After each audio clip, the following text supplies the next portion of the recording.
የትግል ትዝታ ድርሰትና ትረካ ሳላይ አለማየሁ።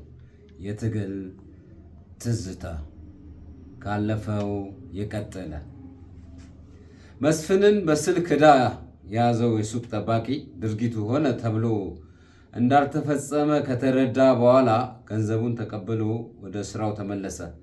መስፍን ሲቀጥል ያደረገው ነገር ቢኖር በቀጥታ ወደ ጥንት መንደሩ ማምራት ነበር። ከዛ በፊት ራሱን ለመቀየር እንዲያስችለው ይረዱኛል ብሎ ያመነባቸውን ቁሳቁሶች ከተለያየ ቦታ ሸመተ። ከዚያም ተጠቀመባቸው። ላሰበው ዓላማ ግብ መምታት ተግባር ላይ አዋላቸው። ከቤት ሲገባ ፍጹም ማንነቱ ተቀይሯል ለማለት ይቻላል። ከመድረክ ላይ እንደሚወጣ የፊልም ተዋናይ የማስመሰያ ጭንብሉን አጥልቆ አረቄ ያዘዘ፣ ሲጋራ ለኮሰ። 4x4 በሆነች በዛች አነስተኛ ቤት ውስጥ የየግላቸውን ዓለም ፈጥረው ከካቲካላው ምንጭ ጨልፈው የሚጠጡ አያሌ መሸተኞች ነበሩ። አይኖቹን አስለምልሞ ትንባሆውን በጥንቃቄ የማገ ሽቅም በረጅሙ ተነፈሰ። የሲጋራው ጭስ በፈጠረው ደመና ውስጥ የቀድሞ ባለቤቱን አያት። በዝነ ህሊና ከባዶ አየር ላይ ምስሏን በምናብ ስሎ መስፍን ማን አላውቀውም፣ በዚህ ስም የሚጠራ ሰው አላውቅም ስትል የሰማም መሰለው።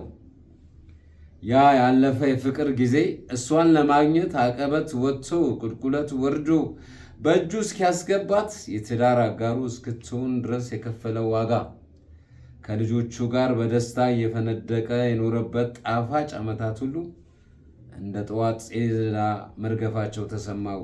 በተቀመጠበት ሊወድቅ ተጦለወለ። እጁን ከሰፊው ጠረጴዛ ልኮ ከአያያዟ ጠበቀ። ከአዲስ አበባ ከተነሳ ዛሬ 3ኛ ቀኑ ነው። የአሁኑን አያደርገውና ከ10 ዓመታቶች በፊት የዚህ መንደር ነዋሪና የማህበረሰቡ አካል ነበር።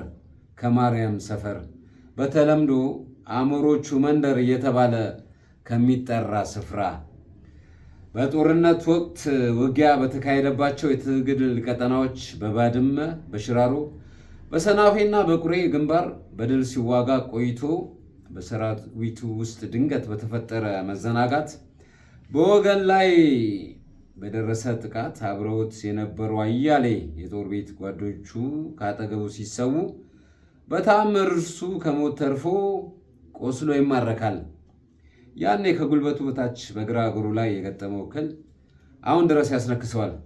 ከተማረከ በኋላ በጠላት ውሳኔ ውስጥ ወደቀ። አይኑ በጥቁር ጨርቅ ተሸፍኖ ደረቅ ዳቦና የእግዜር ውሃ እንደ ውሻ የተጣለለት በውል ለማያውቀው ጊዜ ያህል ታሰረ። እነዚህ ክፉ ዓመታት ለመስፍን ከሲኦል ቆይታ ያላነሱ ነበሩ። ያኔ ብርሃንና ጨለማ አንድ ናቸው ለእርሱና አብረውት ለታሰሩ ጓዶች። በጦርነት ሜዳ ላይ ለጠላት ጋር አንገት ለአንገት ተናንቆ ድል በቀናው ጊዜ ሲደሰት፣ ተቃራኒው ጦር ገዢ መሬቶችን ይዞ ጥቃት በሰነዘረ ጊዜ ደግሞ ከትግል ጓዶቹ ጋር ሆኖ ሲከፋ ቆይቷል። በሰው በድን ላይ እንደ ፌንጣ እየዘለለ መጠነኛ ቆስሎ የሚቃትት ወገኑን ከወገቡ ከሻጠው ስንቅ ቀንሶ እየሰጠና የመጀመሪያ ሕክምና እርዳታ እየለገሰ ከወደቀበት እያነሳውና ከሞት ሲታደገው፣ እንዲሁም ላይተርፍ ክፉኛ ቆስሎ አካላቱ ፈርሶ የወንድ እንባውን እያዘራ ስለ ወንድ ልጅ አምላክ አትለፈኝ፣ በአንድ ጥይት ጨርሰኝ ያለ የሚማጸነውን ቃታ ስቦ ከሰቆቃው ሲገላግለው የመሳሰሉ የጦር ሜዳ ውሎ ትዕይንቶችንና አስከፊ የህይወት ገጽታዎችን ሁሉ አሳልፈዋል።